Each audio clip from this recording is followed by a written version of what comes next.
এখন যা আরম্ভ হয়েছে, সেভেন সিস্টার যদি ভেঙে যায়, আর ভেঙে যাবে। নবীজির হাদিস নেই যে টুকরা টুকরা হবে কোরআনের গায়ে যারাই হাত দেবে।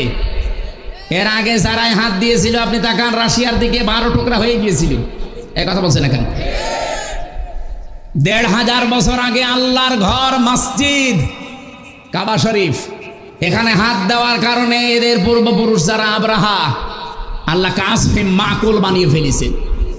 আপনারা এখনো পর্যন্ত যদি ওই লাইনে থাকেন, গতকালকে একটা মসজিদ ভেঙেছে, এভাবে যদি অব্যাহত রাখেন, ভারত 33 টুকরা হবে আর কয়েকদিনের ভেতরে। পৃথিবীর মানচিত্রে এখন 257টা রাষ্ট্র, আর এই 7টা যদি ভেঙে সেভেন সিস্টার 7টা রাষ্ট্র হয়, কত হবে?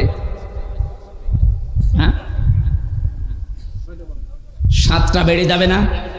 আর আমরা মনে হয় এগুলো যদি আমাদের হক, তো এগুলো যদি আমরা পেয়ে যাই, মালয়েশিয়ার চাইতে আমাদের এই দেশ আরো বড় হয়ে যাবে ইনশাআল্লাহ। আর সেদিকে এগিয়ে যাচ্ছে।